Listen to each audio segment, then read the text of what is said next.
السلام عليكم ورحمة الله وبركاته. الحمد لله رب العالمين، الصلاة والسلام على سيد المرسلين وعلى آله وأصحابه أجمعين. أعوذ بالله من الشيطان الرجيم. بسم الله الرحمن الرحيم. ألم نشرح لك صدرك ووضعنا عنك وزرك الذي أنقض ظهرك ورفعنا لك ذكرك فإن مع العسر يسرا إن مع العسر يسرا فإذا فرغت فانصب وإلى ربك فارغب. صدق الله العظيم. সূরাটি আগের সূরাটি হচ্ছে আদ-দোহা, যেটা 93 নম্বর সূরা। এবং কেউ কেউ এটাও বলেছেন যে দুইটা সূরা, যেমন আব্দুল্লাহ ইবনে মাসউদ রাদিয়াল্লাহু তাআলা আনহু তিনি সাধারণত এই দুইটা সূরা একসাথে তেলাওয়াত করতেন এবং তিনি মনে করতেন যে দুইটা সূরাই একটা সূরা। অবতরণের দিক থেকেও এই দুইটা সূরা একটার পর একটা অবতীর্ণ হয়েছিল, সূরা আদ-দোহা এবং সূরা আল-ইনশিরাহ, একটার পরে একটা।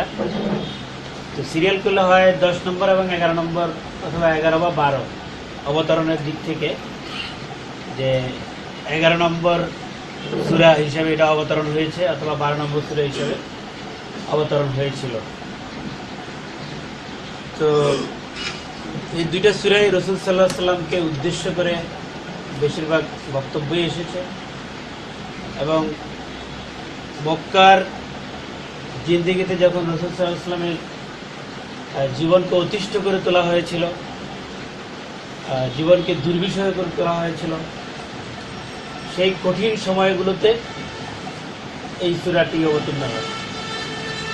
এবং বিষয়টা ছিল এরকম যে কাজ করতে গিয়ে রাসূল সাল্লাল্লাহু আলাইহি সাল্লামের ক্ষেত্রেও ঠিক এই জিনিসটাই তারা ব্যবহারটা এরকমই করেছে যে তোমার কোনো সমস্যা হলে বলো, যদি শারীরিক অসুস্থতা থাকে বলো, মানসিক অসুস্থতা থাকে বলো, চিকিৎসা করাবো, বা আরও অনেক ধরনের কথাবার্তা।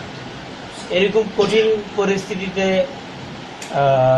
প্রথমত সূরা আদ-দোহা নাজিল হয় এবং ঠিক এর পরপর সূরা আল-ইনশিরাহ নাজিল হয়। এবং সূরা আদ-দোহাতে আল্লাহ রাব্বুল আলামিন যেমন রাসূল সাল্লাল্লাহু আলাইহি সাল্লামকে তার নিয়ামতের কথাগুলো স্মরণ করিয়ে দিয়েছেন, সূরা আল-ইনশিরাহতেও আল্লাহ রাসূল সাল্লাল্লাহু আলাইহি সাল্লামের উপরে যত ধরনের নিয়ামতগুলো দিয়েছেন এগুলো অনেকগুলো বিষয় স্মরণ করে দিয়েছেন। এবং সূরা আদ-দোহা যেমন শেষ হয়েছে ওয়া আম্মা বিনি'মাতি রাব্বিকা ফাহাদ্দিস, যা আপনার রবের পক্ষ থেকে যে নিয়ামতগুলো আপনাকে দেওয়া হয়েছে সেগুলো আপনি বলুন, ফাহাদ্দিস বা প্রকাশ করে দিন।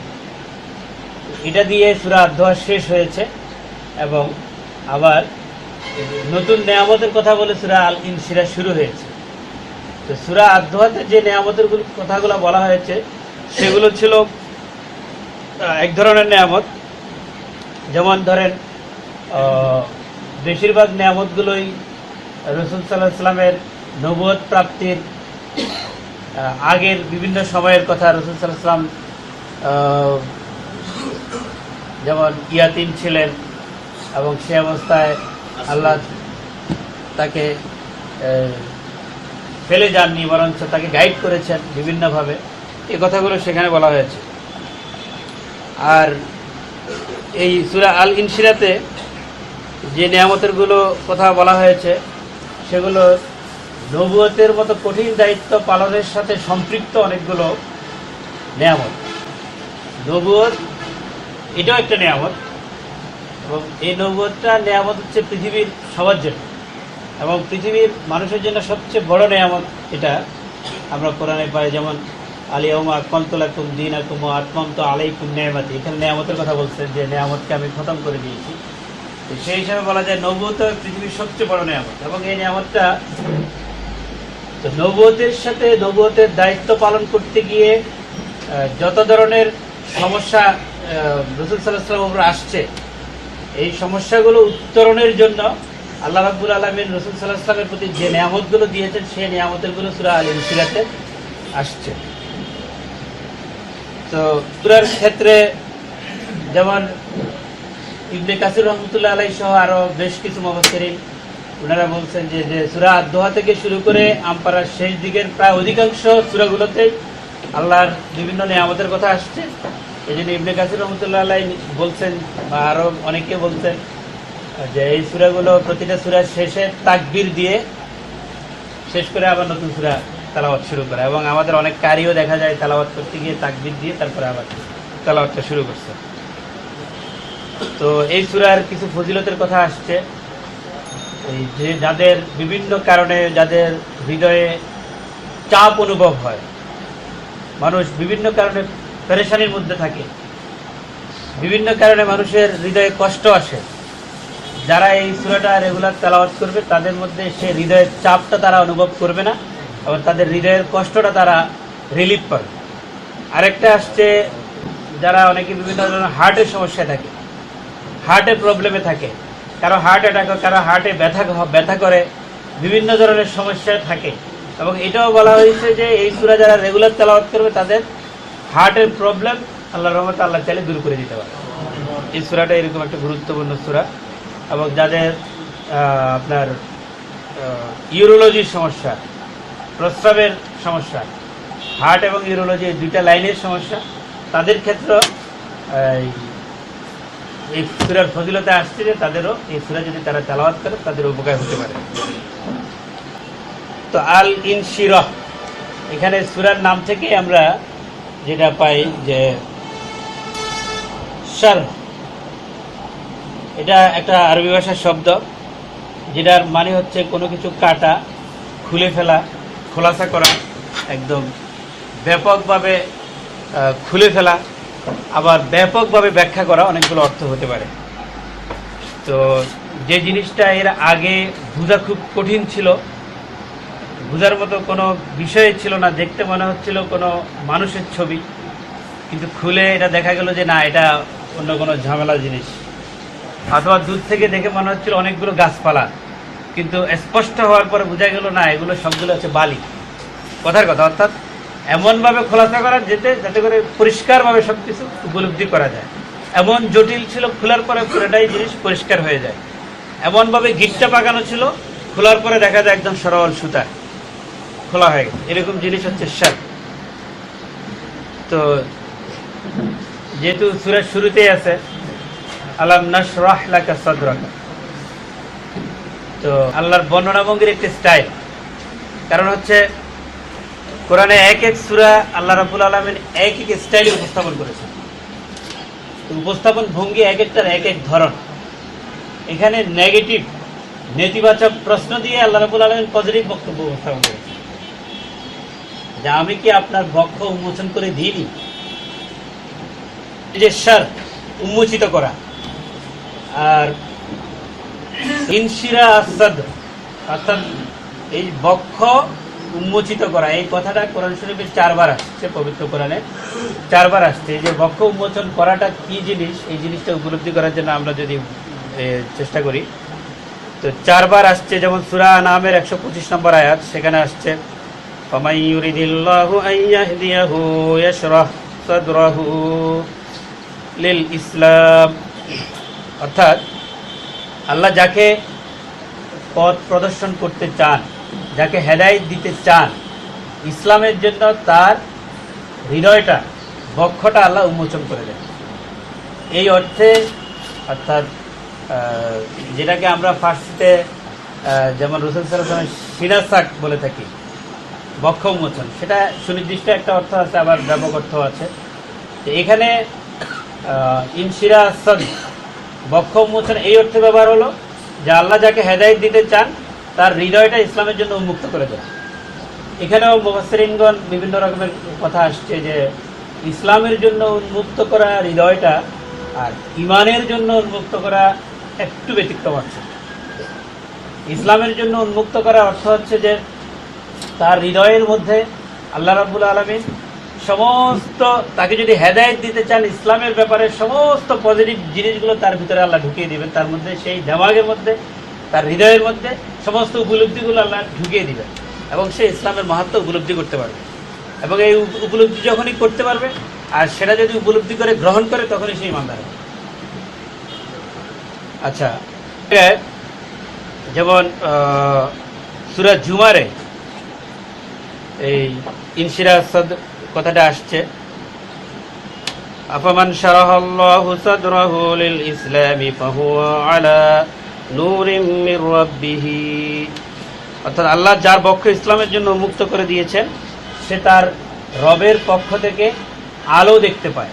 এখানেও কথাটা কিন্তু একই রকম, যে যা এখানে আগে বলছেন যে যাকে আল্লাহ হেদায়েত দিতে চান তার বক্ষ উন্মোচন করে দেন, আর এখানে উল্টাটা বলছেন যার বক্ষ উন্মোচন করে দেন সে আল্লাহর পক্ষ থেকে আলো দেখতে পায়।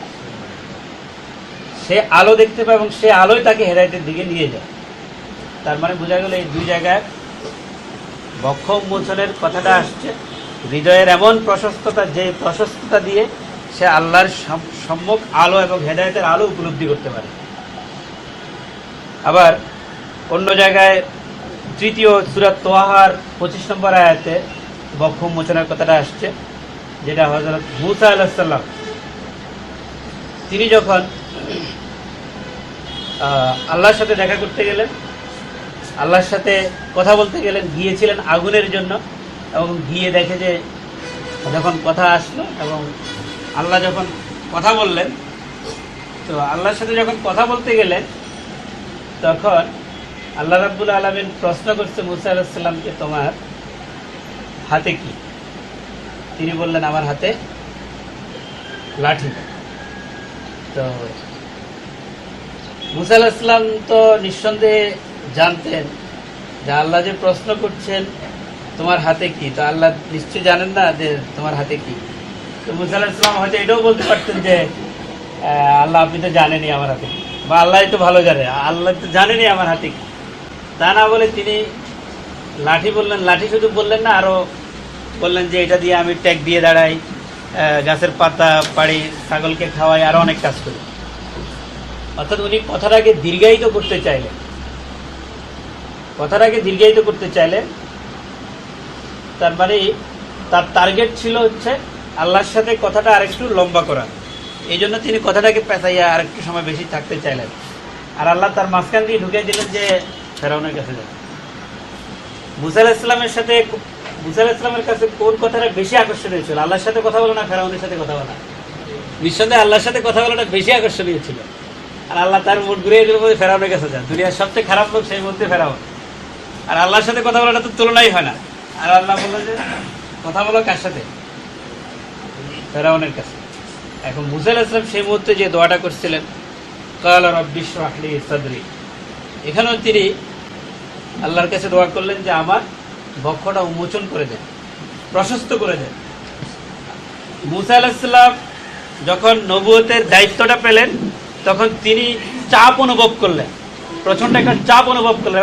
ফেরাউনের কাছে যেতে হবে, এই যাওয়াটা একটা প্রচণ্ড চাপ অনুভব করলেন, এবং এই চাপ অনুভব করার কারণে তার মনে হচ্ছিল তার হৃদয়টা সংকুচিত হয়ে গেছে এই মুহূর্তে। কারণ আমরা যখন একটা বড় কাজের চাপের মুখোমুখি হই, তখন সাথে সাথে আমরা হৃদয়টাকে সংকুচিত অনুভব করি। কোনো কাজের চাপে যখন পড়ে যাই, কোনো বড় একটা কাজ করতে হবে, কীভাবে করবো, চ্যালেঞ্জ অনুভব করি, তখন সংকুচিত অনুভব হয়। এবং যার কারণে চতুর্থ হচ্ছে কোরআনের 3টা আয়াতের কথা বললাম, চতুর্থ হচ্ছে এখানে আলাম নাশরাহ লাকা সাদরাকা, এখানেও আসছে ইনশিরাহ সাদ। তবে 2টা কথা আল্লাহ বলছেন যে কাউকে ইসলামের জন্য যদি আমি হেদায়েত দিতে চাই, তার হৃদয় উন্মুক্ত করে দিই, এবং যার হৃদয় উন্মুক্ত করে দিই সে আমার আলো দেখতে পায়। আর মূসা আলাইহিস সালাম তিনি তার হৃদয়ের উন্মুক্ত হওয়ার জন্য, প্রশস্ততার জন্য দোয়া করেছিলেন। আর রাসূল সাল্লাল্লাহু আলাইহি ওয়াসাল্লামের কথা বললেন যে আমি কি আপনার হৃদয় প্রশস্ত করে দিইনি? তার মানে কি রাসূল সাল্লাল্লাহু আলাইহি ওয়াসাল্লাম কি প্রশস্ততার জন্য দোয়া করেছিলেন? না, মূসা আলাইহিস সালাম দোয়া করে এটা নিয়েছিলেন। আর রাসূল সাল্লাল্লাহু আলাইহি ওয়াসাল্লাম দোয়া করেননি বটে, আল্লাহ নিজেই দিয়েছেন। এই জন্য আল্লাহ এটা স্মরণ করে দিচ্ছে, আপনি তো চান নাই আমার কাছে, আমি আপনার হৃদয়টা প্রশস্ত করে দিয়েছি। আর সিরাজ আগের যে বক্তব্যটা আসছে, এটা কয়েকটা বক্তব্য আছে। যেমন রাসূল সাল্লাল্লাহু আলাইহি ওয়াসাল্লাম যখন হালিমা সাদিয়ার বাড়িতে থাকতেন, তখন তার ছেলের সাথে যখন খেলা করছিলেন, সেই সময় জিবরাইল আলাইহিস সালাম একবার তার বক্ষ উন্মোচন করেছিলেন। উন্মোচন করে সেখান থেকে মানবীয় ফিতরাতান, যে মানুষের ফিতরাতান যে কিছু বৈশিষ্ট্য থাকে যার মধ্যে নেগেটিভ কোনো বিষয় থাকে সেই জিনিসগুলো সরিয়ে নিয়েছিলেন এবং সরিয়ে নেওয়ার মধ্য দিয়ে পুরো বিষয়গুলো হিকমতে পরিপূর্ণ করে দেওয়া হয়েছিল। আরেকবার হচ্ছে যে মেরাজে যাওয়ার আগে তখন ওনার এখানে অপারেশন করা হয়েছিল এবং তখনও উদ্যোগমনে যাওয়ার উপযোগী সমস্ত হিকমত, নলেজ এবং তার পাশাপাশি যে সহ্য ক্ষমতা, এই জিনিসগুলো সেখানে ইনপুট দেওয়া হয়েছিল। যাই হোক, এটা হচ্ছে সিনাসাক বা আপনার ইনশিরা সাদর একটা ব্যাখ্যা। আরেকটা হচ্ছে রাসূল সাল্লাল্লাহু আলাইহি ওয়াসাল্লাম যে কাজ করতে গিয়ে যে তিনি হৃদয়ে চাপ অনুভব করেছিলেন, এর প্রেক্ষিতে রাসূল সাল্লাল্লাহু আলাইহি ওয়াসাল্লাম যখন নবুয়তটা পেলেন এবং দাওয়াতের কাজ শুরু করছে, এই দাওয়াতের কাজ তিনি যে মজা পেয়েছিলেন কাজের মধ্যে, এটা একটা ব্যাখ্যা আসছে। এই যে কাজের যে মজা পেয়েছিলেন, এটা হচ্ছে বক্ষ বিদারণের, হৃদয়ের প্রশস্ততার একটা উদাহরণ। এর মধ্যে যে মজা তিনি পেয়েছিলেন, পরবর্তীতে সাহাবায়ে কেরাম সেই মজা পেয়েছিলেন। তার মানে হচ্ছে যে দাওয়াতের কাজে কেউ যদি মজা পায়, তার মানে হচ্ছে আল্লাহর পক্ষ থেকে তার হৃদয়ে কিছু না কিছু প্রশস্ততা দান করা হয়েছে। এটা একটা বিশাল বিষয়। সুতরাং আমরা যারা এই কাজে নেমে গেছি আর যারা এর মধ্যে আনন্দ অনুভব করি, কাজ করতে গিয়ে, আন্দোলনের কাজ করতে গিয়ে যারা আনন্দ অনুভব করি, তারাও ভাবতে হবে যে আল্লাহর নিয়ামত আমার মধ্যে আসা শুরু হয়েছে। বিশাল বিষয়। তো যার কারণে তিনি যখন এই বিশাল চ্যালেঞ্জিং কাজে নামছেন, এই চ্যালেঞ্জিং কাজে নামে বিশাল এই কাজে এই বড় মজা যদি পিছনে না থাকতো না, তাহলে এই কাজে কাজ করাটা কঠিন হয়ে যেত। কারণ হচ্ছে দেখেন যে রাসূল সাল্লাল্লাহু আলাইহি ওয়াসাল্লাম যখন মেরাজ থেকে আসছেন, তিনি বলছেন যে প্রচণ্ড উদ্বিগ্নতা নিয়ে, প্রচণ্ড উদ্বিগ্নতা, মানসিক টেনশন নিয়ে আমি মেরাজের রাতে আসার পরে ঘুম থেকে আমি জাগছি প্রচণ্ড উদ্বিগ্নতা নিয়ে। কারণ এই যে কথাটা বলবো, আমি কাকে বলবো, কিভাবে বলবো, কারণ গোটা দুনিয়ার মানুষের কাছে এটা অবিশ্বাস্য একটা বিষয়, কারণ দেমাগে ধরার বিষয় না। কারণ এটা জাহেরি দেমাগে ধরার বিষয় না, সাধারণ সময় তো ধরার বিষয় না। কারণ এটা হচ্ছে আল্লাহর এক সৃষ্টির নিয়মেরও বাইরে। যেটা দুইটা জিনিস, একটা হচ্ছে আলমে আমর আর একটা আলমে খালক বলা হয়, যে আমরের পর্যায়ে পড়ে গেছে এমন একটা জিনিস যেটা মানুষকে বলাটাও এইরকম টেনশনের মধ্যে আবু জাহেল আসে জিজ্ঞেস করে যে কি অবস্থা, নতুন কোনো খবর আছে কিনা? বলতে হ্যাঁ আছে। বলতে গিয়ে আবার ইতস্তত করেন না রাসূল সাল্লাল্লাহু আলাইহি ওয়াসাল্লাম, নিজের মধ্যে উদ্বিগ্নতা ছিল, এটা সিরাতে আসছে। কিন্তু আবু জাহেল যখন প্রশ্ন করতে বলছে অবশ্যই আছে, কি আমি এভাবে এভাবে মেরাজে গিয়েছি। তখন বললো যে তুমি যে কথাটা বললা, এই কথার উপর ঠিক থাকবা তো? হ্যাঁ ঠিক থাকবো। যে আমি কি এটা মানুষকে বলবো, প্রচার করবো? তো অবশ্যই প্রচার করবো। তা এখন মেরাজের ঘটনা আল্লাহ রসুল বলার আগে দাওয়াত কে শুরু করছে? আবু জাহেল আগে শুরু করছে। মেরাজের দাওয়াত কিন্তু রাসূল সাল্লাল্লাহু আলাইহি ওয়াসাল্লাম দেওয়ার আগে আবু জাহেল দাওয়াতটা বেশি দেওয়া শুরু করছে, আগে অনুমতি নিয়েছে। তা আমি কি এটা সবার কাছে বলবো, পরে আবার অস্বীকার করবা না? তো তার জন্য অস্বীকার করবো না। প্রচন্ড প্রেশার, এর মধ্যে হৃদয়ের যে প্রশস্ততা আল্লাহ দান করলেন, এর কারণে এই জিনিসগুলো আল্লাহ রসুলের কাছে খুব সহজভাবে তিনি এটা ওভারকাম করতে পেরেছিলেন। আরেকটা হচ্ছে যে ওজনদার কোরআন বহনের উপযোগী রাসূল সাল্লাল্লাহু আলাইহি ওয়াসাল্লামকে আল্লাহ রাব্বুল আলামিন আগেই করে দিয়েছিলেন। যে কোরআন, যে লাউ আনজালনা হাযাল কোরআনা আলা জাবালিন লারাআইতাহু খাশিয়াম মুতাসাদ্দিআম মিন খাশিয়াতিল্লাহ, যে এই কোরআন এত ওজনদার, এটা যদি পাহাড়ের উপর অবতীর্ণ হতো তাহলে আমরা দেখতে পেতাম যে এটা পাহাড় বিনীত হয়ে গলে গেছে। এই ওজনদার কোরআন, এটা পড়ার চেষ্টা করছিলেন, কষ্ট হচ্ছিল। আল্লাহ বলছে আপনি পড়েন, শুধু এত আমরা এই করতে হবে না, আপনার ভিতরে বুঝাই দেবো আমি। তো এই কোরআন, এইটা জিনিসটা একবার পড়ছে হয়তো। সুতরাং মানবীয় এমন কোনো সীমাবদ্ধতা সেই মুহূর্তে আল্লাহ রসুলের ছিল না যে একবার পড়ছে কোনো শব্দ হরফ বাদ পড়ে গেল কিনা, কি বলেন? এটা আমাদের ক্ষেত্রে হইতে পারতো, তা আল্লাহ রসুলের ক্ষেত্রে এই জিনিসটা হয় না। এটা হচ্ছে বিশাল একটা বিষয়, যে উপযোগী আল্লাহ রাব্বুল আলামিন রসুল করে দিয়েছিলেন। এটা ইনশিরায়ের একটা ব্যাখ্যা আসছে।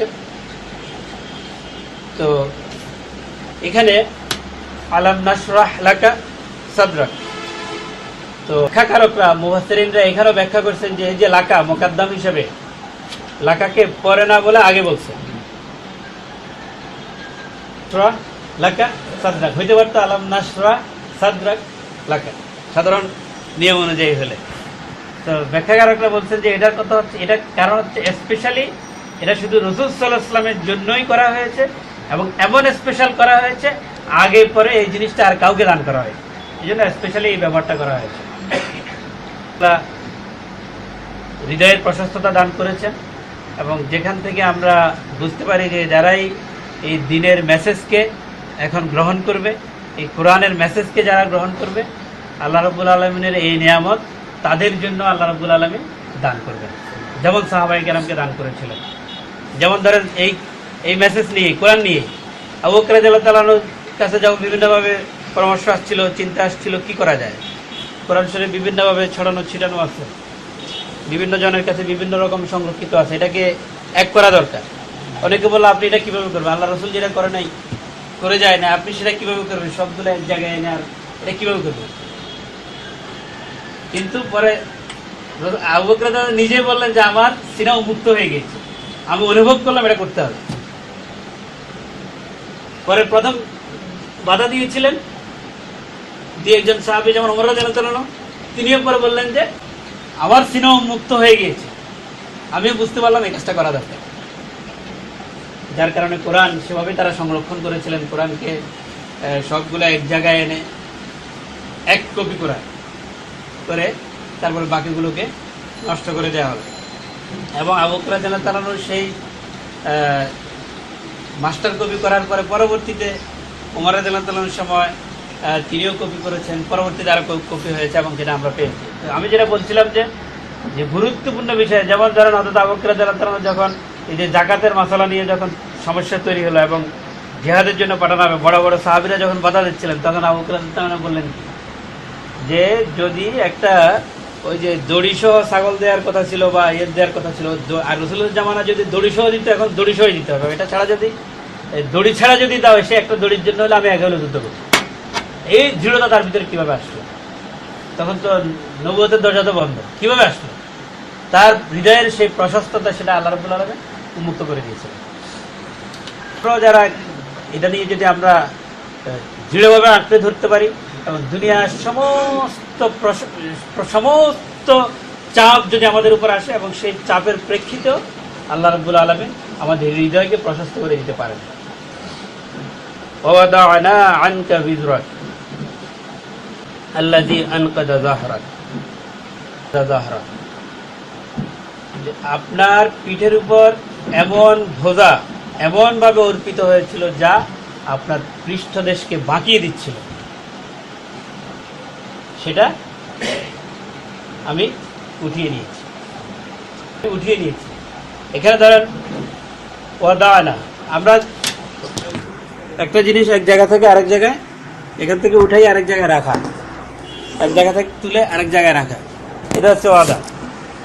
তো এখানে হচ্ছে যে আপনার পৃষ্ঠদেশে এমনভাবে এই বোঝা চাপিয়ে ধরেছিল যে আপনার পৃষ্ঠদেশকে বাঁকিয়ে ফেলছিল, এরকম বোঝা যেটা আমি উঠিয়ে নামিয়ে রেখেছি। বিজর হচ্ছে এমন বোঝা যেটা বহন করার সাধ্য মানুষের নাই। বিজর যেমন অন্য জায়গায় আছে হামালনা, আমরা সূরা বাকারার শেষ দুইটা আয়াতে আছে যে এমন বোঝা হামাল, যে এই বোঝা হচ্ছে যে বোঝা কষ্ট হলেও মানুষ বহন করতে পারে, আর বিজর হচ্ছে এমন বোঝা মানুষ কষ্ট সত্ত্বেও বহন করতে পারে না, এরকম বোঝা যে শেষ পর্যন্ত ভেঙেই ফেলবে, এরকম বোঝা। তা আল্লাহ রাব্বুল আলামিন বলছেন যে আপনার পৃষ্ঠদেশকে বাঁকিয়ে ফেলছিল এরকম বোঝা, যেটা আমি উঠিয়ে নামিয়ে রেখেছি আপনার উপর থেকে। তো এই বোঝাটা কি, এই ব্যাপারে 6টা ব্যাখ্যা আসছে, 6টা মতামত আসছে। একটা হচ্ছে যে রাসূল সাল্লাল্লাহু আলাইহি ওয়াসাল্লাম সত্য জানার জন্য প্রচণ্ড পেরেশান ছিলেন, যে তিনি এত বেশি অস্থির এবং উদ্বিগ্ন হয়ে গিয়েছিলেন যে যেমন ইব্রাহিম আলাইহিস সালাম সত্য জানার জন্য প্রচণ্ড উদ্বিগ্ন হয়ে গিয়েছিলেন। তিনি একবার সূর্য দেখেন, চাঁদ দেখেন, তিনি চিন্তা করছেন। সত্য উপলব্ধি করার জন্য তিনি প্রচণ্ড, নবুয়ত পাওয়ার আগে রাসূল সাল্লাল্লাহু আলাইহি ওয়াসাল্লাম বারবার যাচ্ছিলেন হেরা গুহায়, চিন্তা করছিলেন, এবং এই চিন্তাটা তার ভিতরে এমনভাবে ধরে গিয়েছিল। মানুষ যখন গভীর টেনশন করে, অনেক গভীর টেনশন করে, মানুষের মধ্যে অনেক ধরনের রোগ যাতনাও তৈরি হয়। মানুষের মধ্যে মানুষের ক্রিয়েটিভিটি নষ্ট হয়, মানুষের শারীরিক অনেক সমস্যা তৈরি হয়, মানুষের মনের মধ্যে অনেক প্রেশার তৈরি হয়। রাসূল সাল্লাল্লাহু আলাইহি ওয়াসাল্লাম মানসিকভাবে এত বেশি পেরেশান ছিলেন যে সমাজের এই অবস্থা নিয়ে এটার ওইটা কি, এই প্রচণ্ড পেরেশানি অবস্থায় রাসূল সাল্লাল্লাহু আলাইহি ওয়াসাল্লাম ছিলেন। এটা একটা বোঝা অনেকে বলছেন। এই বোঝার বিপরীতে আল্লাহ রাব্বুল আলামিন ইকরা বিসমি রাব্বিকাল্লাযী খালাক নবুয়ত পাঠিয়ে, মেসেজ পাঠিয়ে, ফেরেশতা পাঠিয়ে রাসূল সাল্লাল্লাহু আলাইহি ওয়াসাল্লাম এই বোঝা দূর করে, সত্য মেসেজ, সত্য দিন রাসূল সাল্লাল্লাহু আলাইহি ওয়াসাল্লামের কাছে পাঠিয়ে এই চিন্তা দূর করে দিয়েছে। এটা একটা বোঝা দূর করে দিয়েছে। যেমন আগের সূরাতে কিন্তু আছে, সূরা দোহাতে, ওয়া ওয়াজাদাকা দাল্লান ফাহাদা, আপনাকে কি তিনি পথহারা অবস্থায় পাননি। এটা এই পথহারা বলতে যে আপনি তো চিন্তা করছিলেন পথ কি, এই অবস্থাটা আপনাকে আল্লাহ পথ দিয়েছে, সত্য দিন দিয়েছে। এটা একটা বোঝা। তো একটা বোঝা ছিল সমাজে যে অশান্তি ছিল, প্রচণ্ড অশান্তি ছিল। একটা যুদ্ধ শুরু হলে 40 বছর পর্যন্ত এই যুদ্ধ শেষ হতো না। ওট পানি খাবে আগে, এটা নিয়ে যুদ্ধ শুরু হতো। এবং দেখা যেত সেই সময়ে আপনার একটা যুদ্ধে টোটাল রাসূল সাল্লাল্লাহু আলাইহি ওয়াসাল্লামের সারা জীবনের জিন্দেগিতে যুদ্ধে কয়জন লোক মারা গেছে, কিন্তু দেখা গেছে হারবুল ফিজার এবং এই যে যুদ্ধগুলোতে একটা যুদ্ধে আপনার একটা গোত্র পর্যন্ত উজাড় হয়ে যাওয়ার অবস্থা হয়েছে। এরকম মানুষ মরতে মরতে মরতে মরতে, বাবা ছেলেকে বলতেছে, ছেলে তার ছেলেকে বলতেছে তুমি প্রতিশোধ নিয়ে যাবে, সব মারা যাচ্ছে সমানে। এভাবে ঘন হারে মানুষ মারা যাচ্ছিল। এরকম একটা অবস্থা রাসূল সাল্লাল্লাহু আলাইহি ওয়াসাল্লাম হিলফুল ফুজুল গঠন করলেন। তারপরও তার অস্থিরতা কিন্তু দূর হচ্ছিল না। এবং বোঝার বিপরীতে সময়ের ব্যবধানে আল্লাহ রসুলকে আল্লাহ এমন একটা সমাজ দান করেছেন, যেটা আল্লাহ রসুল আগেও কিন্তু বলেছেন সাহাবায়ে কেরামকে, যখন মাতা নাসরুল্লাহর কথা আসলো, যে আগের নবীদের উম্মতদের মধ্যে এরকম কঠিন অবস্থা ছিল, তা আমি কসম করে বলি এমন একটা দিন আসবে যেদিন এভাবে সানা থেকে হাজরে মাউত মানুষ পার হবে আল্লাহর ভয় ছাড়া। আর ওই যে পশুর নেকড়ের যেটা সাধারণ সিস্টেম, এর বাইরে কোনো ভয় তোমাদের থাকবে না, এরকম একটা সমাজ তৈরি হবে। তোমরা তো অধৈর্য হয়ে যাচ্ছে। রাসূল সাল্লাল্লাহু আলাইহি ওয়াসাল্লামকে এই জিনিসটা আল্লাহ আগেই এই জিনিসটা রাসূল সাল্লাল্লাহু আলাইহি ওয়াসাল্লামের মধ্যে দান করেছিলেন এবং তিনি উপলব্ধি করেছিলেন। অবশ্য অনেক সাহাবী উপলব্ধি করেছে। যেমন তারা আকাবার শপথের সময় এক সাহাবী বলল, আপনি তো দেখছি যে এটা সত্য দিন, এটা অল্প কিছুদিনের মধ্যে বিজয় হয়ে যাবে, আমি তো এখনই মনে হয় যে চোখে দেখছি যে আমরা মদিনা থেকে ঘুরে মক্কায় ঢুকতেছি, তখন তো আমরা আপনার সাথে শপথ নিব, তখন তো আপনি আবার মদিনা ছেড়ে মক্কায় চলে আসবেন। ওই যে বায়াতে আকাবার সময় যে একটা শর্ত দিয়েছিল, হচ্ছে যে আমি মক্কায় সাময়িকভাবে আসলো, আমি মদিনায় থাকবো। রাসূল সাল্লাল্লাহু আলাইহি ওয়াসাল্লাম শপথ করেছিলেন তাদের সাথে। তো এই যে একজন সাহাবী দিব্যি চোখে উপলব্ধি করলেন, তখনও তিনি মুসলমান হননি। অর্থাৎ এই মেসেজের তীব্রতা এরকম ছিল, সত্য দিনের তীব্রতা এরকম ছিল, এর বিজয়ের ব্যাপারেও এরকম। তারা সন্দেহাতীত ভাবে তারা নিশ্চিত ছিলেন। তো এর মধ্য দিয়ে এই সমাজের অশান্তির ব্যাপারে এই অস্থিরতা আল্লাহ দূর করেছিলেন। এটা একটা বোঝা দূর করেছিলেন। আরেকটা হচ্ছে 3 নম্বর, এটা একটা বোঝা, ওহী আগমনের বিলম্ব হচ্ছিল। প্রথম ওহী আসার পরে কিছুদিন একটা ব্রেক দেওয়া হয়েছিল এবং আবুল আহাবের স্ত্রী মনে হয়, সে তো বললো যে মুহাম্মদের প্রভু নাউজুবিল্লাহ তাকে ছেড়ে চলে গেছে। হ্যাঁ, আরো অনেক ধরনের তিরস্কার রাসূল সাল্লাল্লাহু আলাইহি ওয়াসাল্লামের উপর আসা শুরু হয়েছে। আবার রাসূল সাল্লাল্লাহু আলাইহি ওয়াসাল্লাম নিজেও একটা পেরেশানির মধ্যে ছিলেন যে ওহী আসতেছে না কেন।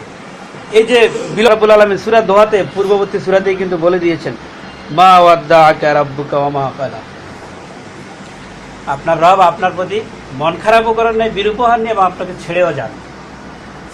এবং খুব অল্প সময়ের মধ্যেই খুব আদরের সাথে সম্বোধন করে, ইয়া আইয়ুহাল মুজাম্মিল, ইয়া আইয়ুহাল মুদ্দাসসির। এই সম্বোধনটা অত্যন্ত আদরের এবং স্নেহের সম্বোধন।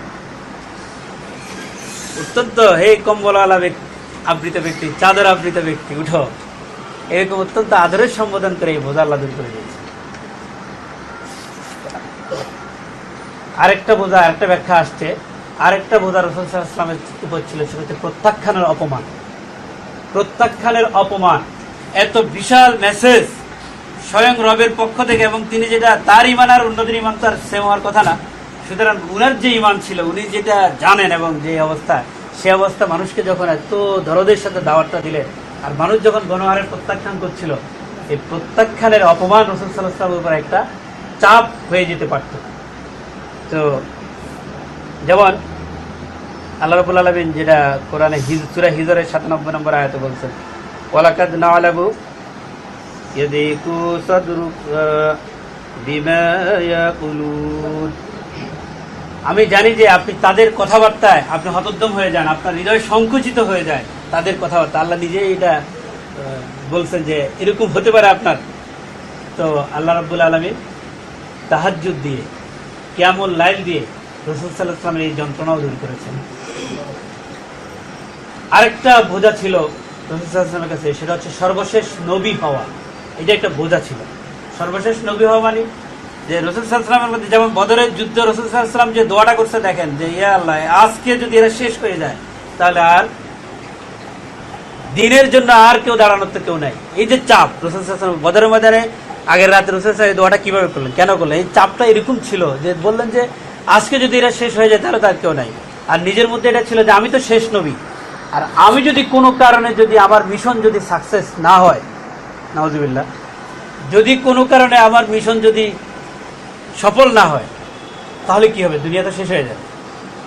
এটা তো খুব সহজ কথা। এটার বিশাল চাপ ছিল রাসূল সাল্লাল্লাহু আলাইহি ওয়াসাল্লামের নিজের মধ্যে নিজে। তো ফাযাক্কির ইন্নামা আনতা মুযাক্কির, আল্লাহ এটার চাপটা সরাই দিয়েছে। আপনি তো মাত্র স্মরণ করিয়ে দেন, উপদেশ দেন, ফাযাক্কির, আপনি স্মরণ করুন, ইন্নামা আনতা মুযাক্কির, আপনি তো মাত্র কেবলই স্মরণ করিয়ে দেন লোক, উপদেশদাতা। আপনার কাজ আপনি করেন, আপনাকে তো আমি সেটা করি নাই যে আপনি এটা করতেই হবে, এভাবে এটা হইতেই হবে। আপনার কাজ যেটা সেটা আপনি করুন। এই চাপটা আল্লাহ রাব্বুল আলামিন সরাই দিলেন। আরেকটা ছিল, এখানে আরেকটা আয়াত আছে, যেমন লাস্তা আলাইহিম বিমুসাইতির, যে আপনি তো তাদের শাসক নন, যে এটা আপনি এভাবে ধরে তাদেরকে এভাবে করাই দিতেই হবে। সুতরাং আপনি তো চাপ অনুভব করছেন কেন? আল্লাহ রাব্বুল আলামিন চাপটা সরাই দিলেন। আরেকটা চাপ রাসূল সাল্লাল্লাহু আলাইহি ওয়াসাল্লাম অনুভব করতে পারতেন বা অনুভব হয়েছিল, সেটা হচ্ছে রাসূল সাল্লাল্লাহু আলাইহি ওয়াসাল্লামের কাজ আল্লাহ রাব্বুল আলামিন কখনো কখনো ওহী দ্বারা সংশোধন করে দিয়েছিলেন। এবং সাধারণের দৃষ্টিতে এই আয়াতগুলো একটু সেনসিটিভ, এগুলো পড়তে গিয়ে কারো কারোর কাছে অনুবাদ পড়তে গিয়ে মনে হতে পারে যে তাহলে কি রাসূল সাল্লাল্লাহু আলাইহি ওয়াসাল্লাম পাপ করেছেন, অপরাধ করেছেন, নাউজুবিল্লাহ, রাসূল সাল্লাল্লাহু আলাইহি ওয়াসাল্লাম কি গুনাহ করেছেন? ব্যাপারটা কিন্তু গুনাহ না। যে রাসূল সাল্লাল্লাহু আলাইহি ওয়াসাল্লাম কিছু কিছু ঘটনা, যেমন একজন সাহাবী অন্ধ, রাসূল সাল্লাল্লাহু আলাইহি ওয়াসাল্লামের কাছে সবসময় আবেগের সাথে আসেন। উম্মে মাকতুম, যখন ওই যে কাফেররা বড় বড় কাফের কিছু আসবে, তখন রাসূল সাল্লাল্লাহু আলাইহি ওয়াসাল্লাম তাকে একটু কম গুরুত্ব দিচ্ছিলেন, মনে হচ্ছিল আল্লাহ রাব্বুল আলামিন আয়াত দিয়ে দিয়েছেন নাযিল করে। এটা একটা বড় চাপ অনুভব করতে পারতেন আল্লাহ রাসূল। তো সেজন্য যে আল্লাহ আপনার অতীত ভবিষ্যৎ ত্রুটিসমূহ মার্জনা করে দিয়েছেন, এটা পড়তে গিয়ে বলতে গিয়ে আবার মনে হতে পারে ত্রুটিসমূহ তাহলে কি গুনাহ মার্জনা করে দিয়েছেন। ব্যাপার তা না। ব্যাপার হচ্ছে যে রাসূল সাল্লাল্লাহু আলাইহি ওয়াসাল্লামের অতীত এবং ভবিষ্যৎ কোনো কাজ, সেটা রাসূল সাল্লাল্লাহু আলাইহি ওয়াসাল্লামের যে শেষ নবী এবং সাইয়্যিদুল মুরসালিন, ওনার স্ট্যাটাস অনুযায়ী কোনো কাজ যদি ওনার স্ট্যাটাসের সাথে না যায়, ওনার স্ট্যাটাসের সাথে যায় না, এরকম কোনো কাজ যদি হওয়ার মতো কোনো বিষয় থাকে, আল্লাহ রাব্বুল আলামিন সেটা চেঞ্জ করে দিয়েছেন, সংশোধন করে দিয়েছেন, সেটা মার্জনা করে দিয়েছেন। তো এই বোঝাগুলো হতে পারত যে 6 ধরনের ব্যাখ্যা আসছে, যেটা আল্লাহ রাব্বুল আলামিন রাসূল সাল্লাল্লাহু আলাইহি ওয়াসাল্লামের উপর থেকে সরিয়ে দিয়েছে। এবং এই তাফসিরে আরও আসছে কথা। সুতরাং এই মেসেজ নিয়ে যারাই নামবে এবং যত ধরনের বোঝা আসবে, এবং এই যে আপনার ইন্না নাহনু নাযালনা যিকরা ওয়া ইন্না লাহু লাহাফিজুন, এই আয়াতের ব্যাখ্যায়ও ইমাম মালিক রহমতুল্লাহ আলাইহি তিনি বলছেন যে আল্লাহ শুধু কোরআন হেফাজত করবে এই বিষয়ে তা নয়, বরঞ্চ এটার সাথে রিলেটেড যারা আছে, যারা শিখাচ্ছে, শিখতেছে, যারা কোরআনের মেসেজ ধরতেছে, যারা এটার দাওয়াত দিচ্ছে, যারা ময়দানে এটার কাজ করতেছে, এবং এটার সাথে রিলেটেড সব কিছু এটার অন্তর্ভুক্ত। ইমাম মালিক তাফসীরে কিন্তু এটা বলছে। 4 নম্বর আয়াত, ওয়া রাফা'না লাকা যিকরাক, যে আমি আপনার জিকিরকে, আপনার আলোচনাকে আমি অনেক উচ্চে নিয়ে গিয়েছি, অনেক সমুন্নত করেছি। তো এখানেও দেখেন ওয়া রাফা'না লাকা যিকরাক, লাকাটা আগে আসছে। সাধারণ হিসাবে অনুযায়ী হতে পারতো ওয়া রাফা'না যিকরাক লাকা, কিন্তু এখানেও লাকাটা আগে নিয়ে আসছে। এটার ব্যাখ্যাও মুফাসসিরিনগণ বলছেন যে এমন উচ্চতা আল্লাহ রাসূলকে আল্লাহ নিয়ে গিয়েছেন, যে উচ্চতা আর কোনো মাখলুক, কোনো সৃষ্টি, কোনো নবী বুঝতে পারে না। একটা তো উচ্চতা নিয়ে গিয়েছে যে মেরাজে আল্লাহ রাব্বুল আলামিন রাসূল সাল্লাল্লাহু আলাইহি ওয়াসাল্লামকে এমন উচ্চতা নিয়ে গিয়েছে যে উচ্চতায় কোনো সৃষ্টি এমনকি জিব্রাইলেরও পৌঁছা সম্ভব হয়নি, এরকম উচ্চতায় নিয়ে গিয়েছেন। আর জিক্র, তার স্মরণকে, রাসূল সাল্লাল্লাহু আলাইহি ওয়াসাল্লামের স্মরণকে আল্লাহ রাব্বুল আলামিন এমনভাবে উচ্চতায় নিয়ে গিয়েছেন, কিয়ামত পর্যন্ত যতদিন আল্লাহর নাম স্মরণ করা হবে ততদিন রাসূল সাল্লাল্লাহু আলাইহি ওয়াসাল্লামের নাম স্মরণ করা হবে। প্রত্যেকটা জিনিসের সাথে ম্যান্ডেটরি করে দেওয়া হচ্ছে। কেউ শাহাদাত দিবে, অর্থাৎ ইসলাম কবুল করবে, তাহলে ইসলামের সাক্ষ্য দিতে গিয়ে তাকে আল্লাহর নাম নেওয়ার সাথে সাথে রাসূল সাল্লাল্লাহু আলাইহি ওয়াসাল্লামের নাম নিতে হবে। যাই করেন, নামাজের আজান দিবেন, ও আল্লাহর নামের সাথে রাসূল সাল্লাল্লাহু আলাইহি ওয়াসাল্লামের নাম নিতেই হবে। নামাজ পড়বেন, তাশাহুদ পড়বেন, আল্লাহর নামের সাথে রাসূল সাল্লাল্লাহু আলাইহি ওয়াসাল্লামের নাম নিতেই হবে। অর্থাৎ যেখানে আল্লাহর নাম আসতেছে সেখানে আল্লাহ তার রসুলের নামটাও সিস্টেম করে দিয়েছেন, তার নামও চলে আসতেছে। এবং যে যারা বলছিল যে তোমাকে ছেড়ে গিয়েছে আল্লাহ এবং তোমার নাম, তুমি নির্বংশ হয়ে গিয়েছো, তুমি অনেক কিছু হয়ে গিয়েছো, অনেক কথা বললো, এবং তাদের বিপরীতে এই কথাটা আল্লাহ রাব্বুল আলামিন এমনভাবে বললেন যে, এবং এই যে উনার এই উচ্চতায়, ধরেন যে এখন এই মুহূর্তে কোথাও না কোথাও পৃথিবীর আজানের সময় আছে, ওইদিকে যদি যান হয়তো ফজর নামাজের সময় আছে, আর ওইদিকে যদি যান তাহলে জোহরের নামাজের সময় আছে। আর একটু পরে যান, ওইদিকে যাবেন তখন জোহরের নামাজের সময় হবে, ওইদিকে যাবেন আসরের নামাজের সময় হবে, কন্টিনিউ রোলিং। এবং কি শুধু স্থলভাগ না, সাগর মহাসাগর সব জায়গায় জাহাজ যেখানেই আছে, তো ওখানকার সময় কিন্তু আবার আলাদা, ভিন্ন, যার কারণে হিসাব করে দেখা যায় 24 ঘন্টার মধ্যে একটা সেকেন্ডও বাদ যায় না যে সময়টা আজান হয় না। কত একটা বিশাল বিষয়। তো সেটা তো শুধু না, এর বাইরে যত রকম, এই যে আমরা এখন কথা বলতেছি, এখানে আল্লাহ রসুলের নাম আসতেছে। আজান এবং নামাজ ছাড়াই প্রতি মুহূর্তে দুনিয়ার কোথাও না কোথাও আল্লাহর নাম এবং আল্লাহ রসুলের নাম আসতেছে। এবং আল্লাহ নিজে আবার অন্য জায়গায় বলে দিয়েছেন, আমি আমার রসুলের নামে দরুদ এবং সালাম পাঠ করি, তোমরা করো। ইন্নাল্লাহা ওয়া মালাইকাতাহু ইউসাল্লুনা আলান নবী ইয়া আইয়ুহাল্লাযিনা আমানু সাল্লু আলাইহি ওয়া সাল্লিমু তাসলিমা। যাই হোক, তো আবু সাঈদ খুদরি রাদিয়াল্লাহু আনহু বর্ণনায় আছে যে জিবরাইল আলাইহিস সালাম রাসূল সাল্লাল্লাহু আলাইহি ওয়াসাল্লামকে একবার বলেছেন যে আপনি কি জানেন যে কিভাবে আপনার নাম আল্লাহ উপরে তুলেছেন? আল্লাহর পক্ষ থেকে জিবরাইল আলাইহিস সালাম জিজ্ঞেস করলেন, তখন রাসূল সাল্লাল্লাহু আলাইহি ওয়াসাল্লাম বললেন, আল্লাহু তাআলা আলিম বিহি, যে আল্লাহ তাআলাই সবচেয়ে ভালো জানেন। তখন যে বলছে যে ইজা যুকিরতু মাই, যখনই আমার নাম নেওয়া হয় তখনই তোমার নাম নেওয়া হয়। তো দেখেন যে যত জায়গায় কোরআন শরীফে অন্য সমস্ত নবীদের ব্যাপারে আল্লাহ রাব্বুল আলামিন ইয়া মূসা, ইয়া ঈসা, ইয়া জাকারিয়া, মানে সবগুলো নবীদের নাম ধরে ধরে ইয়া মূসা, ইয়া ঈসা, ইয়া জাকারিয়া। আল্লাহর রসুলের নাম যখন আল্লাহ নিয়েছেন সেখানেও আল্লাহ রসুলের টাইটেল সম্বোধন করে আল্লাহ বলছেন ইয়া আইয়ুহার রাসূল, ইয়া আইয়ুহান নবী, মানে সম্বোধনটা এভাবে। এক জায়গায় শুধু মোহাম্মদ বলছে, সূরা মুহাম্মদে ওটা রিলেটেড নামটা আনছেন আল্লাহ, কিন্তু এর বাইরে সমস্ত জায়গায় আল্লাহর সম্বোধনটা এভাবে করছে। আর দুই এক জায়গায় করছে ইয়া আইয়ুহাল মুজাম্মিল, ইয়া আইয়ুহাল মুদ্দাসসির, তাও আদরের সম্বোধন। আর বাকি সবগুলো সম্বোধন হচ্ছে সম্মানজনক সম্বোধন, টাইটেল ইয়া আইয়ুহার রাসূল, ইয়া আইয়ুহান নবী। তো তারপরে আয়াত হচ্ছে আয়াত নম্বর 5, ফাইন্না মাআল উসরি ইউসরান ইন্না মাআল উসরি ইউসরান, 6 নম্বর আয়াত, একই আয়াত দুইবার। তো ফা দিয়ে ব্যাখ্যাকারকরা বলছেন যে এটা হচ্ছে যে একটা জমাটবদ্ধ করে দেয়া, অনেক কিছু বিষয় একসাথে জমাটবদ্ধ করে দেয়া। তো সেখানে যেমন কি জমাটবদ্ধ করে দিল, ইন্না মাআল উসরি ইউসরান। এখানেও ব্যাখ্যা করছেন মুফাসসিরিনগণ যে এখানে আল উসর হচ্ছে কাঠিন্য, কঠিন জিনিস। এখানে আল শব্দ ব্যবহার করে ইনামা, যেমন আলিফ এবং লাম দিয়ে আল, আমরা ইংরেজিতে বলি দা, ডেফিনিট, এটা দিয়ে যখন কোনো কিছু বলা হয় তখন এটা একটাই নির্দিষ্ট করা হয়, একটা নির্দিষ্ট একটা জিনিসকে আল দিয়ে সম্বোধন করা হয়। ইন্না মাআল উসরে, আল উসরে, যে আপনার উপর যে বোঝা, যে কাঠিন্যতা, এটার ব্যাপারে বলছেন যে ইন্না মাআল উসরি ইউসরা। তো এখন আর এটা কাঠিন্য বলছে একটা। আর ইউসরান, ইউসরান রা দিয়ে দুইটা জবর তানবিন, এটার ক্ষেত্রে ব্যাখ্যাকারকরা বললেন যে তানবিন যখন ব্যবহার করা হয় এটা মানে হচ্ছে অনেক, এটা মানে হচ্ছে অনেক। তো তার মানে দাঁড়ালো যে আপনার ডিফিকাল্টি, আপনার কাঠিন্যতা, আপনার উপর যে কষ্ট মুসিবত, এগুলো আমি সবগুলো সহজ করে দিয়েছি, পরিবর্তন করে দিয়েছি আপনাকে অন্য জিনিস দিয়ে, ইউসরান এগুলো দিয়ে।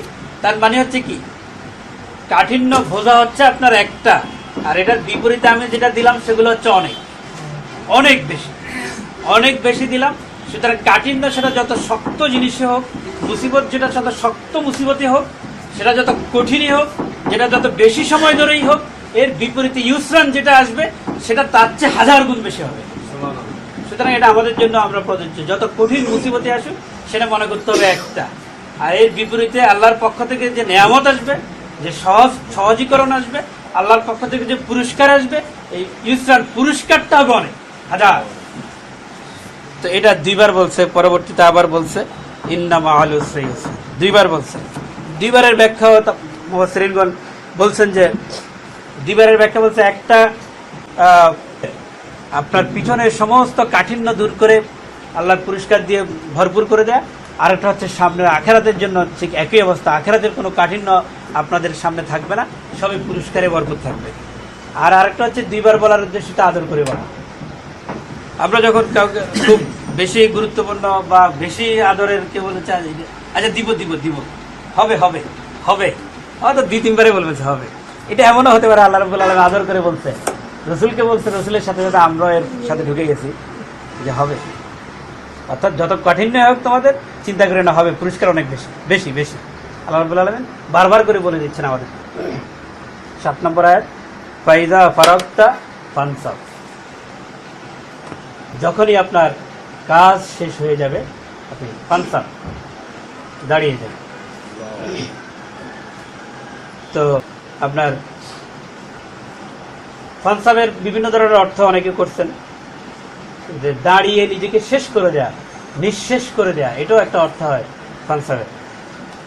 তো যে মুসা আলাইহিস সালামের যে কথাটা বলছিলাম, যে তিনি বললেন যে আমার হাতে লাঠি, আমি এটা দিয়ে ট্যাগ দিয়ে দাঁড়াই, গাছের পাতা ছিঁড়ে ছাগলকে খাওয়াই, আরো অনেক অনেক কাজ করি। এভাবে উনি কথা লম্বা করতে চাচ্ছিলেন। তার উদ্দেশ্য ছিল কথা বলা আল্লাহর সাথে, আর আল্লাহ তাকে মোট ঘুরিয়ে দিলেন কথা বলো ফেরাউনের সাথে। এখন ওনার কাছে পছন্দনীয় বেশি ছিল ফেরাউনের সাথে কথা বলার চেয়ে আল্লাহর সাথে কথা বলাটা বেশি পছন্দনীয় ছিল। রাসূল সাল্লাল্লাহু আলাইহি ওয়াসাল্লামের কাছেও তো স্বাভাবিকভাবে সবার কাছে এটাই বেশি পছন্দনীয় হবে, যে আল্লাহর সাথে কথা বলাটাই বেশি পছন্দনীয় হবে, স্বাভাবিক। আর মানুষের সাথে কথা বলা, এটার মধ্যে তো তিনি মজা পেয়েছেন, সেটা ঠিক আছে, কিন্তু যখন আল্লাহর সাথে কথা বলার চান্স আসবে তখন সব একদিকে। এই জন্য আল্লাহ বলছে যে আগে কাজটা করেন। এটা একটা তাফসিরে আসছে, আপনার যে কাজ, কি কাজ? ওনার কাজ ছিল নবুয়তের কাজ, দাওয়াতের কাজ, ময়দানের কাজ। এই ময়দানের কাজ করেন, এবং কাজ এটা এটা কখন? কাজটা হচ্ছে দিনে, আর কেমন লাইল হচ্ছে রাতে। তার মানে আল্লাহর সাথে কথা বলার ব্যাপারটা আপনার কাছে বেশি গুরুত্বপূর্ণ, বা আল্লাহর সাথে কথা বলাটা আপনি বেশি পছন্দ করেন, সেটাও আল্লাহ আপনাকে স্পেশালি বলছেন। ময়দানের কাজ শেষ করে আপনি দাঁড়িয়ে যান। ওয়া ইলা রাব্বিকা ফারগাব, এবং জগতের সব কিছুর সাথে সম্পর্ক ছিন্ন করে সরাসরি ডাইরেক্ট হয়ে যান আল্লাহর সাথে, আল্লাহর সাথে ডাইরেক্ট হয়ে যান। তো আমাদের ক্ষেত্রেও একই কথা। আমরা ধরেন আমাদেরকে যদি বলা হয় যখন আপনার কাজ শেষ হয়ে দাঁড়িয়ে যান, তখন এটার আমাদের ক্ষেত্রে কি? আমাদের কাজ, আমাদের অনেকগুলো কাজ আছে। আমরা দাওয়াতের কাজ করি, আমরা সংগঠনের কাজ করি, আমরা প্রশিক্ষণেরও কাজ করি, আমরা ময়দানে আন্দোলনের কাজও করি, আমরা অনেক কাজ করি। এগুলোই আমাদের কাজ, এবং সবগুলোই হচ্ছে এই যে দিনের কাজ। এবং এই কাজ, সুতরাং আপনি যখন রবের সামনে দাঁড়াবেন, এই অনুভূতি তো আপনার আসা উচিত, আমি কাজ করছি কিনা, কি বলেন? অনুভূতি আসা উচিত না? ঠিক মতো কাজ করছি কিনা, এখন মালিকের সামনে যখন দাঁড়াই তখন সেই অনুভূতিটা তো থাকা দরকার। এটা যদিও বিষয়টা বেশিরভাগই হচ্ছে যে কেমন লাইলের প্রশ্নে, আমরা তো ফরজিয়াত ওয়াজিব যেগুলো আছে এগুলো তো হিসাবের এই হিসাবে আনার দরকার নেই, এটা তো আপনি করতেই হবে। ফরজ ওয়াজিব যেগুলো আছে 5 ওয়াক্ত নামাজ পড়া, অন্য ওয়াজিব যেগুলো আছে এগুলো তো আপনার আছেই, এগুলো তো এগুলোর হিসাব নেই, এগুলো আছেই। এরপরে যখন অতিরিক্ত আপনি রাত্রে দাঁড়িয়ে যাবেন, তো দাঁড়িয়ে গেল এই অনুভূতি দিনে কি করেছেন। ব্যাপার কিন্তু এরকম না যে আমাদের প্রধানমন্ত্রী তাহাজ্জুদ গুজার, হ্যাঁ আমাদের প্রধানমন্ত্রী তাহাজ্জুদ সারাদিন কি করেন আর তাহাজ্জুদ গুজার হন, তা রবের সামনে যখন দাঁড়াবেন সারাদিন কি করেছেন প্রশ্ন তো আসবে। যাই হোক, তা আমাদের ক্ষেত্রেও কিন্তু কথাটা আমাদেরও স্মরণ রাখা দরকার। আমাদের কাজ যখন শেষ হয়ে যায়, একজনের ওজিফা দিল, বলো যে তুমি 5 ওয়াক্ত নামাজের পরে এই জিনিসটা 100 বার করে পড়বা, তাহলে তোমার যত মুসিবত আছে সব দূর হয়ে যাবে। তো লোকটা পড়ছে প্রচন্ড সমস্যায়। এই 5 ওয়াক্ত নামাজের পরে 100 বার পড়া কোনো সমস্যা না, সমস্যা হলো তার 5 ওয়াক্ত নামাজ পড়া। তারে বললো 5 ওয়াক্ত নামাজের পরে 100 বার করে এই তসবিটা পড়বা, তোমার সমস্ত সমস্যা শেষ হয়ে যাবে। এখন লোকটা বড় সমস্যা পড়ছে যে তসবিটা 100 বার করে পড়া কোনো ব্যাপার না, এই চিন্তা করতেছে 5 ওয়াক্ত নামাজ তো পড়া লাগবে, তাহলে ব্যাপার তো আছে এখানে। তাহলে যখন কাজ শেষ হয়ে যায় তখন দাঁড়িয়ে যায়, তার মানে কাজও তো করতে হবে। আচ্ছা, আর শেষ যে আয়াতটা, এটা যেটা সরাসরি ডাইরেক্ট হয়ে যায় আল্লাহর সাথে, এটা তো একটা মুমিনের রিলেশন আছে যেটা সরাসরি আল্লাহর সাথে। আমরা যখন রাত্রে দাঁড়িয়ে যাই তখন আমাদের সম্পর্ক ডাইরেক্ট হয়ে যায়। আমরা যখন দিনেও দাঁড়াই, নামাজে যখনই দাঁড়াই তখনই আমাদের সম্পর্ক ডাইরেক্ট হয়ে যায়। মাঝখানে কোনো পীর নাই, মাঝখানে কোনো ওই ছেলে সন্তান নাই, মাঝখানে কোনো স্ত্রী পুত্র নাই, মাঝখানে কিছুই নেই, কোনো মিডিয়াই নেই। যখন দাঁড়াই তখন কিন্তু ডাইরেক্ট হয়ে যায়। আর এটার ব্যাখ্যা আরেকটা জিনিস আসছে, সেটা একদম স্পেশাল আলাদা রাসূল সাল্লাল্লাহু আলাইহি ওয়াসাল্লামের জন্যই, যে এই অনেকগুলো আয়াতে কিন্তু সিমটম ছিল। আর এই আয়াত, এটা কিন্তু 12 থেকে 13 নম্বর সূরা, মানে যখন নাজিলের দিক থেকে এত আগে যখন এই সূরাটা আসছে তখনই কিন্তু কেউ অ্যালার্মিং হয়ে গেছে, কেউ অ্যালার্মিং হয়ে গেছিল যে তার মানে কি রাসূল সাল্লাল্লাহু আলাইহি ওয়াসাল্লাম কাজ শেষ হওয়ার দিকে, ওনার কাজ শেষ হওয়ার দিকে যদি হয় তো ডাইরেক্ট হয়ে যাবে আল্লাহর সাথে, কি তার মানে চলে যাবে। অনেক আগে কিন্তু মেসেজটা চলে আসছে। এবার রাসূল সাল্লাল্লাহু আলাইহি ওয়াসাল্লামের জীবনের ধরেন শেষ দিকের 80 দিনের সিরাতটা যদি অধ্যয়ন করা যায়, যে এই সময়টাতে যে উনার যে অবস্থা, অসুস্থ অবস্থাগুলোতে, এবং যখনই মসজিদে গেছে, এবং শেষ দিকে তো আপনার আবু বকর রাদিয়াল্লাহু তাআলা আনহু মসজিদে ইমামতি করছেন। একবার শেষ দিন যখন তিনি গেলেন, আবু বকর রাদিয়াল্লাহু তাআলা সামনে চলে গেছিলেন, ফিরে চলে আসলেন। তারপর রাসূল সাল্লাল্লাহু আবার ইশারা করলেন, না আপনি পড়ান, এবং রাসূল সাল্লাল্লাহু আলাইহি অনুমতিতে তিনি আবার পড়াইলেন। তো পড়ানোর পরে রাসূল সাল্লাল্লাহু আলাইহি ওয়াসাল্লাম বললেন যে বান্দার কাছে 2টা অপশন দেওয়া হয়েছিল, বান্দার কাছে 2টা চয়েস দেওয়া হয়েছিল।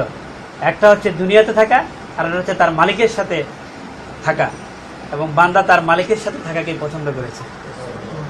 তখন সাথে সাথে চিৎকার করে উঠলেন আবু বকর রাদিয়াল্লাহু আনহু, ওনার চোখ দিয়ে কান্না শুরু হলো, এবং আস্তে আস্তে সবাই উপলব্ধি করলো এর বক্তব্যটা কি। বক্তব্যটাতে তিনি মালিকের সাথে সরাসরি ডাইরেক্ট হয়ে গিয়েছেন। অর্থাৎ এর অল্প কিছু ঘন্টা পরেই কিন্তু রাসূল সাল্লাল্লাহু আলাইহি ওয়াসাল্লাম দুনিয়া থেকে চলে গিয়েছেন। তো যাই হোক, আমি আমার আলোচনা শেষ করব।